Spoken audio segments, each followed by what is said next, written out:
Штрајкот ќе се одржи утре на 3.12.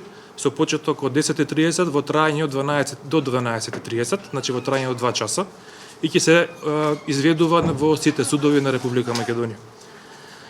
Ние, зборам за синдикатот како социјален партнер, при донесување на овие закони, значи на овој закон за судска служба, воопшто не бевме информирани, ниту пак учествувавме во работните групи за припрема на овој закон.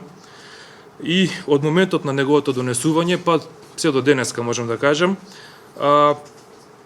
поднесувавме предлози, забелешки, организиравме работни средби со Министерството за правда, организиравме и протестен штрајк на 1 мај, кој што се однесуваше на Законот за судска служба, меѓутоа до ден денеска нашите предупредувања и забелешки не беа земени во предвид и овој закон останува каков што беше во времето на неговото донесување. Значи, незадоволството кај судските службеници е доста големо. Немавме друг избор, меѓутоа моравме да го организираме во предупредувачки штрајк. Во соработка со Сдруженијето на судска администрација. Самиот закон е доста неповолен, има големи казнувачки рестриктивни одредби.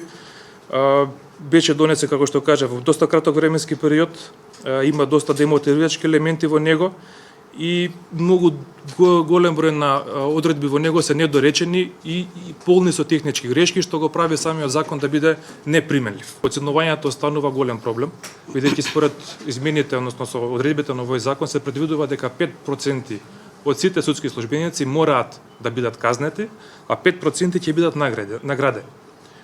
Во тие 5%, според оценувањата кои ќе се вршат на крајот на секоја година, ќе бидат казнети со 10% плата во рок од 6 месеци. Меѓутоа оценувањето нема да биде само рестрикцијата нема да се однесува само на ова, бидејќи со една оценка негативна, односно незадоволува, судскиот службеник може да го изгуби работното место.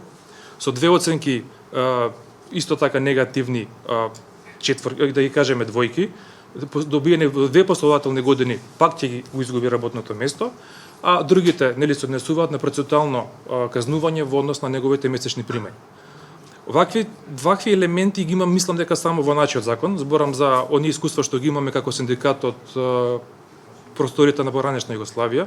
Сите други републики поранешни ги имаат елементи на оценување на работата на судските или на административните службеници, меѓутоа тие се однесуваат само на следење на ефектот за унапредување во кариерата, а не за казнување, односно за уназадување во кариерата. Моментално тоа го има само кај нас. Голем проблем исто според мене е неможноста на напредување на веќе вработените судски службеници, бидејќи сите огласи имавме таков случај во Основниот суд Скопје 2 пред неколку месеци, имаше оглас за вработување за повисоко позиции, што не може да аплицираат вработените, туку беше наменет за вработување нови, не веќе постоечки. Превземањето од други институции исто така е голем проблем, бидејќи овие судски службеници работат специфична работа. Тоа се луѓе со искуство кои не може да се каже дека сега, мислам, нонсенса да се превземаат луѓе од други институции, да им се даваат повисоки работни функции и да бидат шефови на луѓе што работат таму веќе со години.